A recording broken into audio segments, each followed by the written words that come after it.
Hello, in this video I'll show you what could be one of the causes if you have a problem with the DC to DC converter on your Mercedes C-Class W205.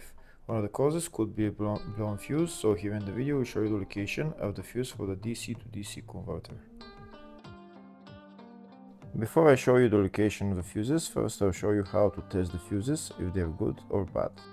I'll show you how to test the fuses using a multimeter and a test light. First, I'll show you how to test the fuses with the test light. For this purpose, we need to turn the ignition on. This is the test light that I'm using. We need to attach the cable of the test light to battery negative or somewhere on chassis ground. Then we're going to start testing the fuses with the test light. On the fuses there is two pins, so you can see them right there before the 30 and after the 30. There is two pins where we touch them with the test light, and if both pins light up, that means the fuse is good. If only one pin lights up, that means the fuse is bad. Sometimes none of the pins light up, that means that there is no power going to that fuse. Next, I'll show you how to test the fuses with a multimeter. This is what the fuse looks like. You can see that contact in the middle that is connecting to the two pins. This is the contact that shows if the fuse is good or bad. If the contact is burned, that means the fuse is bad. If it's if it's connected, that means it's good. When we test the fuses, we should measure resistance with the multimeter. So when we turn the multimeter on, we should turn it to 20k ohms. When measuring the fuses, the resistance should be very close to zero. We'll start now testing each fuse. First, we'll touch both cables together of the multimeter just to see if it measures resistance. You can see there is no resistance in the cables, but it measures 0 ohms. Now we'll start measuring the first fuse, and we'll see what will show. It's showing 0 ohms, so that means this fuse is good.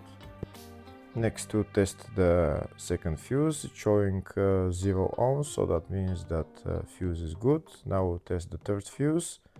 Third fuse is also showing 0 ohms, so that means that fuse is also good.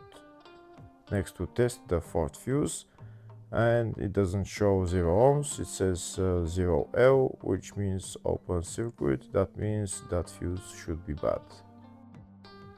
Now we'll see what the condition of the fuse is visually. We can see that contact in the middle that's connecting to the two pins is broken, so that's why it's showing open circuit. That means the fuse is bad, so it needs to be replaced.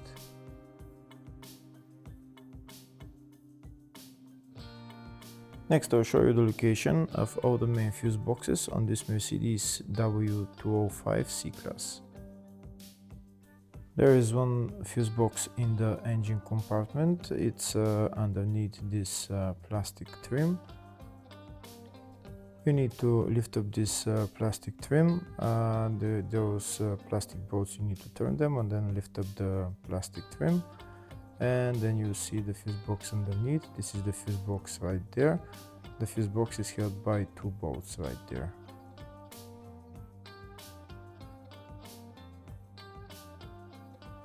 Next, I'll show you the two fuse boxes in the fascia. First fuse box is here on the side of the dashboard. You need to pull out this plastic cover, and when you pull out the cover, the fuse box is right there.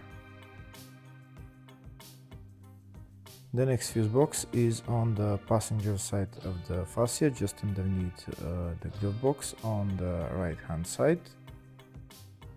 To get access to the fuse box, there is this plastic cover which you need to pull out, and then you will see the fuse box. This fuse box is called the footwell fuse box. Next, I'll show you the location of the fuse box in the load area. To get access to it, you need to lift this cover up, and it's just the fuse box is just right there. Next I'll show you a diagram of all the fuse boxes on this Mercedes C-Class W205. There is one fuse box in the engine bay 1, engine bay 2, one in the footwell, which is underneath the glove box, load area type 1 and load area type 2 for different type of W205 models, and the fascia fuse box, which is on the left of the dashboard. Next we'll show you the location of the fuse for the DC to DC converter on the Mercedes C-Class W205. The fuse is located in the load area fuse box, and the fuse there is F438 right there in red. Hopefully the video was helpful. Thank you for watching.